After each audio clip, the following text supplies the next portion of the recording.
Diddy's twins shocked as judge hands down 8-year sentence. Their lavish lifestyle crumbles overnight.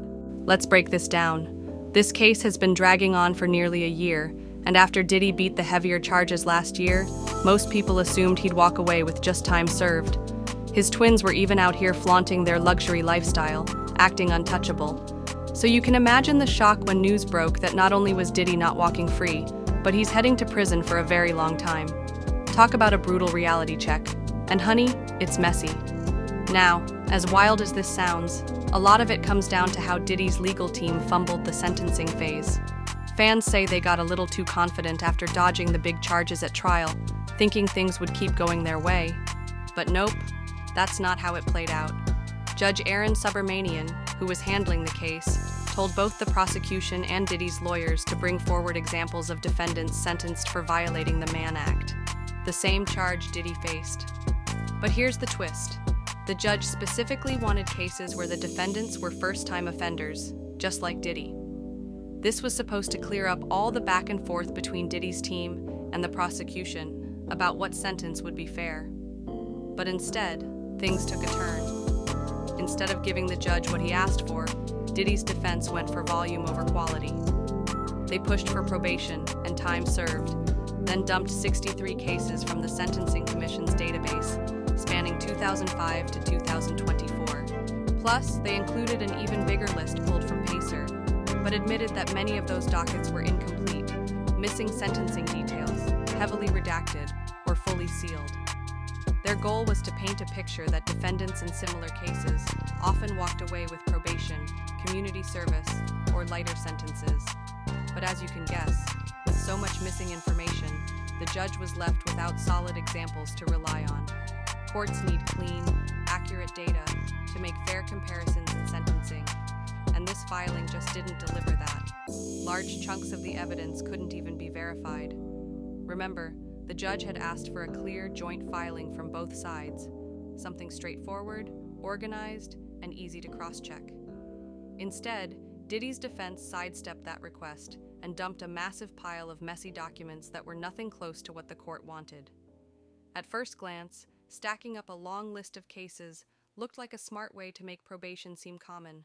The defense clearly wanted to show that judges handed out regularly, not just in rare situations. But here's the problem. Numbers mean nothing without context. Missing files, sealed dockets, and blacked out details stripped away the real impact. On paper, it looked impressive. In reality, it fell flat. And when it comes to sentencing, details always outweigh raw totals. To make matters worse, the whole submission felt rushed and sloppy compared to what the court typically expects. Every incomplete case chipped away at their argument.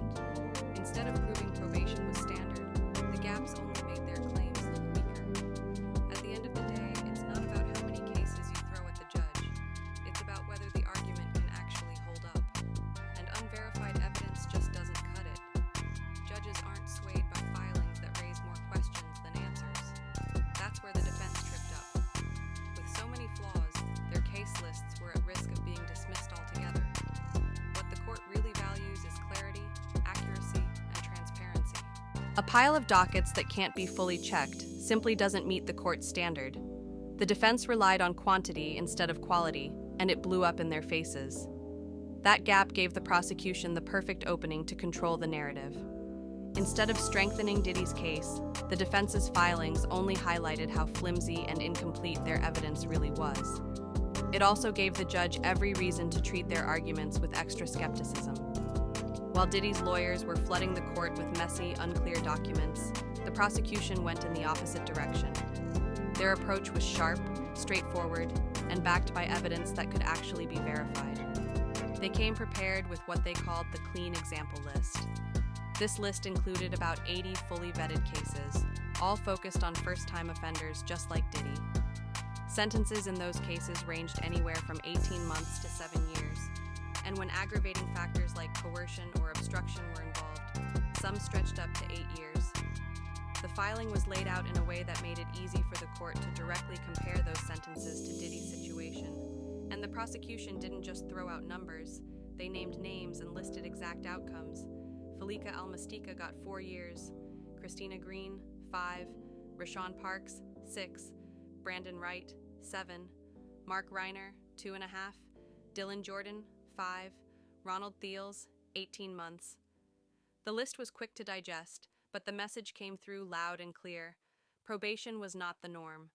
What made the government's list even stronger was that some of those cases were sentenced under the same exact guidelines the judge has to use for Diddy. Take Mark Reiner and Dylan Jordan, for example. Both were sentenced under those same calculations, and both still landed years behind bars. That showed these weren't random cherry-picked cases. They were directly tied to the same sentencing framework.